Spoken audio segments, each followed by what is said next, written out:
সেটা তো second part, departmental যেটা প্রসিডিওর আছে। কিন্তু প্রথমে তো সাসপেন্ডটা করেছেন এবং এই প্রথম সরাসরি সাসপেন্ড হয়েছে, যেটা ইলেকশন কমিশনের আইনে থাকা সত্ত্বেও ইলেকশন কমিশন এতদিন চিফ সেক্রেটারিকে অ্যাডভাইস করছিলেন। এইটা পুরো এসআইআর প্রক্রিয়াতে প্রথম ইলেকশন কমিশন তার পাওয়ার এক্সারসাইজ করেছে। এরপরে ইলেকশন কমিশন চাইলে এফআইআর করতে পারে, এবং যে ইয়ারোরা 7 জন সাসপেন্ড হলেন আমরা জানি খুব বৈধভাবে উপযুক্ত কারণে করেছে। এরা ফেক স্কুল সার্টিফিকেট অ্যাকসেপ্ট করেছেন, এরা প্যান কার্ড অ্যাকসেপ্ট করেছেন, এরা এরা অ্যাকসেপ্ট করেছেন নোটারির কাছে এপিডভিট। ইলেকশন কমিশনের যে 13টি গাইডলাইন আছে তাকে সম্পূর্ণরূপে ভায়োলেট করেছেন এরা, মূলত তৃণমূলের কথায়, ডিএম বা ডিইওদের চাপে, আর নন্দিনী চক্রবর্তীর ইশারাতে। আর নন্দিনী চক্রবর্তীকে দিয়ে পুরো র্যাকেটটা চালাচ্ছেন মুখ্যমন্ত্রী মমতা বন্দ্যোপাধ্যায়। এই যে ফর্ম 7 এর যে সমস্ত অভিযোগ আছে এগুলো দ্রুত নিষ্পত্তি করতে বলেছে কমিশন, মানে এটা নিয়ে কি হবে মনে করছে? না, তার তো পদ্ধতি আছে, আরপি অ্যাক্টে তো বলা আছে। ইলেকশন কমিশন এসআইআর প্রক্রিয়াতে সম্পূর্ণভাবে যা করেছেন তার সমস্ত সিস্টেম বলা আছে। এবারে সিস্টেমের বাইরে বিহার যায়নি, আপনি যাবেন কেন? কোন রাজ্যে, আমি অনেকবারই বলেছি, ইলেকশন কমিশনের কোন ফাইল মুখ্যমন্ত্রীর টেবিলে যায় না, ওটা সরাসরি এক্সিকিউট করতে হয় অ্যাডমিনিস্ট্রেশনকে, যার নেতৃত্ব দেন চিফ সেক্রেটারি। এখানে মনোজ পন্থ থেকে নন্দিনী চক্রবর্তী এরা ইলেকশন কমিশন সংক্রান্ত সমস্ত ফাইল মুখ্যমন্ত্রীর কাছে পাঠান এবং মুখ্যমন্ত্রী সরাসরি হস্তক্ষেপ করেন, যেটা ভারতবর্ষের কোনো রাজ্য হয় না, এবং জাতীয় নির্বাচনের সময় প্রধানমন্ত্রীও করেন না, সেটা এই রাজ্যে করা হয়।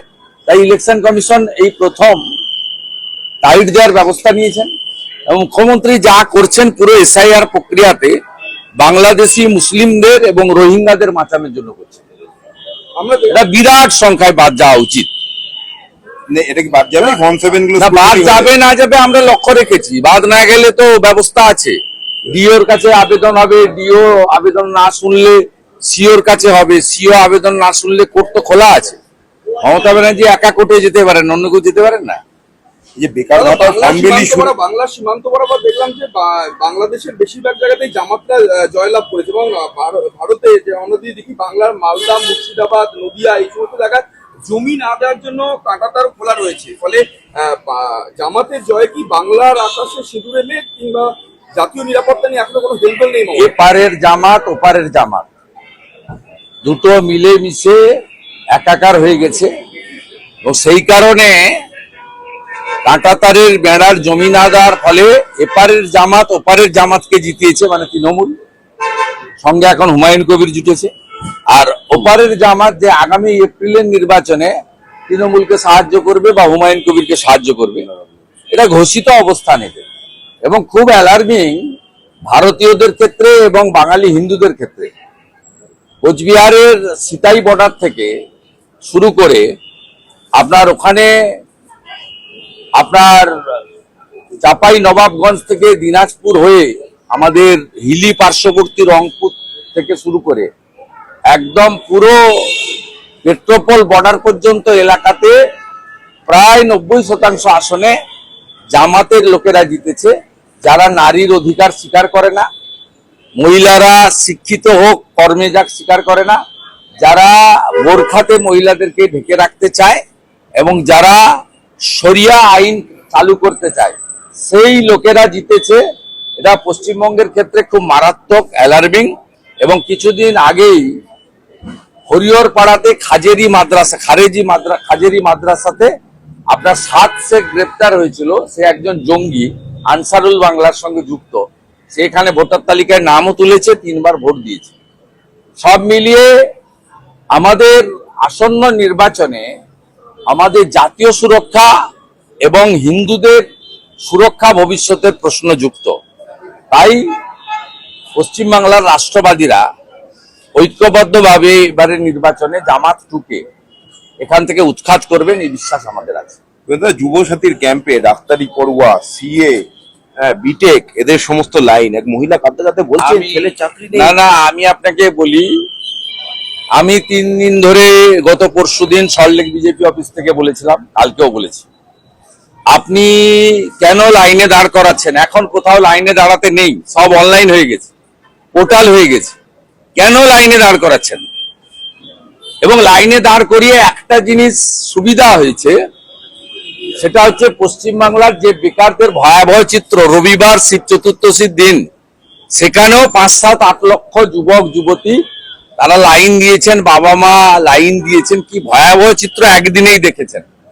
এবং আপনারা দেখেছেন কালকে মিডনাইটে বা আজকে সকালে পেয়ে গেছেন যে অনলাইন করে দিয়েছে। এটা তো আগেই করা যেত, ঠিক আছে দাদা, অনলাইন করে দিয়েছে, আপনারা দেখুন, তাকে অনলাইন করে দেওয়া হয়েছে। আপনার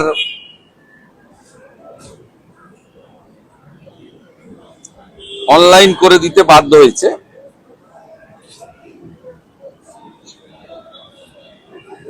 অনলাইন করে দিয়েছে, ওই সাথে অনলাইন। এবং আরো দেখবেন কালকে একজন আমাদের যুবক বন্ধু পোস্ট করেছে, যাকে আমি রিপোস্ট করেছি এক্ষুনি, সেটাতে সুপ্রতিম চন্দ্র সরকার, যুবসাথী প্রকল্পে আমি নিজেকে এনরোল করাচ্ছি না, আমি আমার কোন রকম তথ্য এই সরকারকে দিতে রাজি নই। 2012 সালে এমপ্লয়মেন্ট ব্যাংকের নাম নথিভুক্ত করিয়েছিলাম যুবশ্রী প্রকল্পে, ভাওতা দিয়ে তথ্য জমা করে টাকার 1 ফোঁটাও পাওয়া যায়নি। এইটা গ্রাউন্ড রিয়েলিটি। আমি প্রথম দিন থেকে বলছি, 2012-13 অর্থবর্ষের বাজেটে যুব উৎসাহ প্রকল্প লিখেছিলেন ডক্টর অমিত মিত্র। অক্টোবর 2013-তে নেতাজি ইন্ডোরে সরকারি সভায় মুখ্যমন্ত্রী বললেন এটা যুবশ্রী। তিনি বললেন 17 লক্ষ অ্যাপ্লিকেন্ট, 1 লক্ষ লোককে আমি দিলাম এমপ্লয়মেন্ট ব্যাংকে টাকা, আমি পর্যায়ক্রমে দেবো। সেই 2017 সালে এই স্কিমটাকে তুলে দিলেন। 17 লক্ষ অ্যাপ্লিকেশনকে কেজি দরে বেচে দিয়েছেন, মানে ওয়েস্ট পেপার হিসেবে বেচে দিয়েছেন 17 লক্ষ যুবক যুবতী। আবার এখানে এই ধান্দাটা চালু করলেন। প্রথমে বাজেট বক্তৃতাতে মাননীয় চন্দ্রিমা ভট্টাচার্য বললেন আগস্ট মাস থেকে আমরা দেব। আমরা বললাম আগস্টের ভোট অন অ্যাকাউন্ট নয়, এই vote on account April May June July. আপনার এখতিয়ারেই নেই, 4 মাস পরে পশ্চিমবঙ্গে যে জিতবে তারা পূর্ণাঙ্গ বাজেট দেবে। তখন শুনে মুখ্যমন্ত্রী দেখলেন এত বড় ভুল হয়েছে, তিনি সাংবাদিক সম্মেলন করলেন, করে বললেন 15 তারিখ থেকে, উনার নক্তসত্য জ্ঞান নেই, হিন্দুদের উৎসব ওনার মাথায় থাকে না, কারণ চতুর্দশীর দিন ছিল। তা তো বললেন ঠিক আছে 15 থেকে 26 টুল আর চেয়ার পেতে কালকে করব। ভয়াবহ চিত্র দেখেছেন, চাকরি প্রার্থীদের উপরে পুলিশ ডান্ডা মেরেছে, চাঁচলে কিভাবে করেছে দেখেছেন, এবং গাজলে কিভাবে করেছে দেখেছেন। আলটিমেটলি ফাইনালি আবার অনলাইন করেছে। এটা সম্পূর্ণ ভুয়া। বেকার যুবক যুবতীরা এদের ফাঁদে পা দেবেন না, আমার ফাইট রেডি।